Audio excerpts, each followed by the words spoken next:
안녕하세요. 3주차 월요일입니다. 오늘은 자녀교육의 1주체가 부모이다 라는 주제로 여러분과 이야기 나누려 합니다.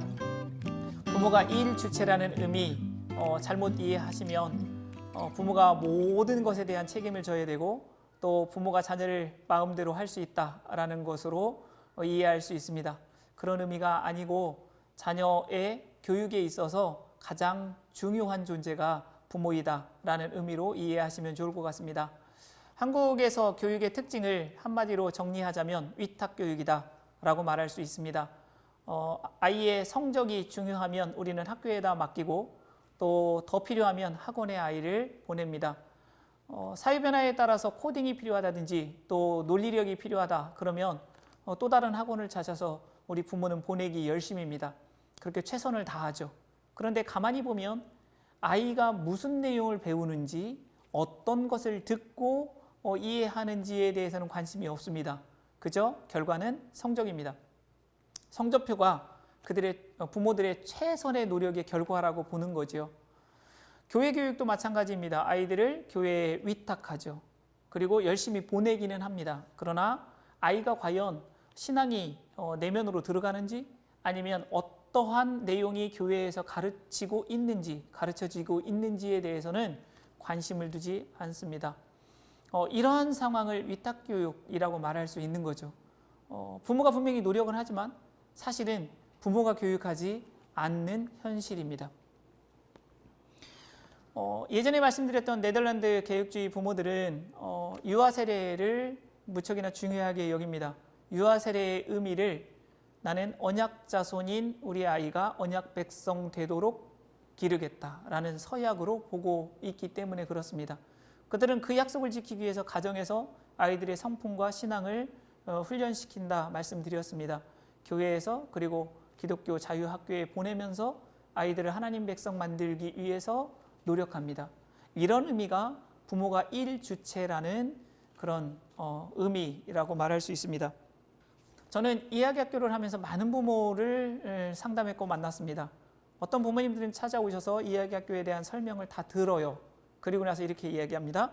학교 교육 정말 마음에 듭니다. 저의 생각과 비슷합니다. 그런데 아이 의견이 어떤지 모르겠습니다. 이렇게 이야기를 합니다. 물론 아이 의견 듣는 거 중요합니다. 아이를 존중해야 하기 때문에 그렇습니다. 그러나 더 중요한 질문이 있습니다. 하나님이 말씀하신 대로 자녀에게 신앙이 전수되는 교육을 하고 있느냐? 그건 부모의 책임이라고 성경이 말하고 있는데 아이를 교육하는 교육기관에 대한 선택을 아이에게 맡긴다? 그것은 뭔가 이상한 점이 있습니다. 한번 생각해 보십시오. 일반적으로 공교육을 선택할 때 부모가 아이에게 의견을 묻고 그 학교를 선택합니까? 배정받은 대로 가라고 얘기합니다. 학원을 선택할 때 아이의 의견은 듣겠지만 부모가 주로 결정을 합니다. 심지어 진학에 있어서 아이의 의견 듣겠지만 부모가 결정합니다. 어떤 경우에는 자녀가 대학을 진학하는 전공을 선택할 때에도 부모가 자기 주장을 강력하게 합니다.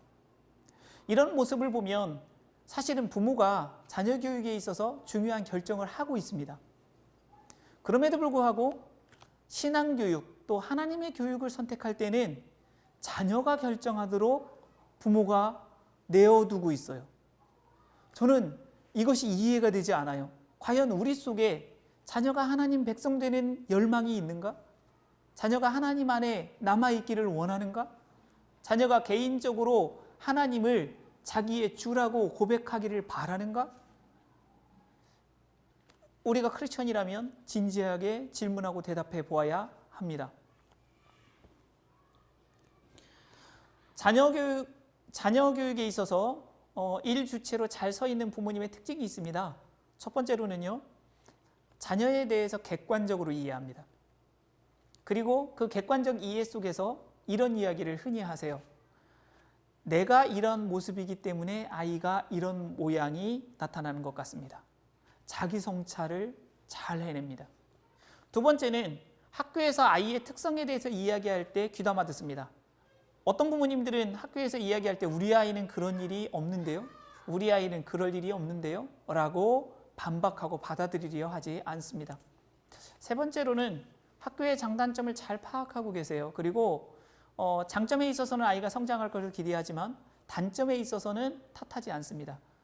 단점을 어떻게 보완할 것인가를 생각합니다. 마지막으로 이런 부모님의 특징 하나는 아이를 위해서 부모가 어떻게 해야 할까요? 라는 질문을 합니다. 아이에게 모든 책임을 넘기지 않고 학교나 교회에 책임을 다 넘기지 않습니다.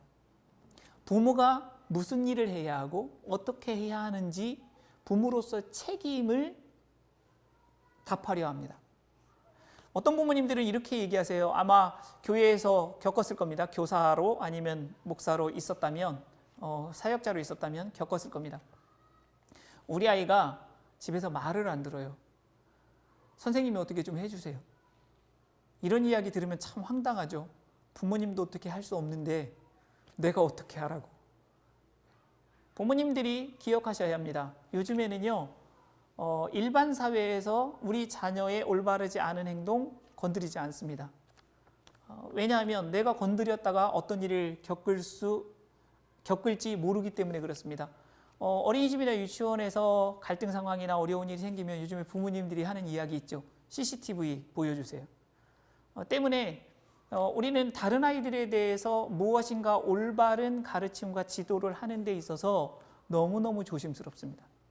그러니까 다시 뒤집어서 생각해 본다면 내 아이를 내가 관여하고 책임지지 않으면 우리 아이의 행동을 올바로 하는데 누군가 신경 쓰지 않는다는 겁니다. 어떤 부모님들은 간혹가다 이렇게 얘기하세요. 가정에서 아이를 훈육하고 페어런팅 하는데 조부모님이 구출해 가신대요. 못하게 하거나. 그럴 때 질문해 봐야 합니다. 성경에서 자녀 양육, 자녀 교육에 대한 책임을 누구에게 주었는지. 할아버지 할머니는 책임지지 않습니다. 어떤 분이 이런 이야기를 하시더라고요. 할아버지셨는데 우리는 아이가 오면, 손주가 오면 마음껏 우리가 하고 싶은 대로 해요. 망가뜨려 놓으면 부모가 다시 잘 만들어 놓으면 되거든요. 우스갯소리이지만 뭐 맞는 얘기인 것도 같습니다. 할아버지 할머니들은 더 허용적이고 더 넓게 사랑할 수 있습니다. 그렇지만 그 부분에 있어서 책임은 결국 부모가 지는 겁니다. 오늘 부모가 일 주체로서 자녀 교육을 해야 된다라는 의미에 대해서 잠깐 생각해 보았습니다. 교회나 학교 위탁하지 마십시오. 협력하는 겁니다. 그리고 조부모 다른 사람에게 우리 아이의 어떤 행동과 생각 아니면 모습의 교정을 부탁은 하되 그들이 책임질 거라고 생각하지는 마십시오. 부모님께서 하셔야 될 일입니다. 부담이 많이 되시겠지만 우리가 낳은 책임입니다. 그리고 하나님께서 말씀하신 것입니다. 오늘도 들어주셔서 감사합니다.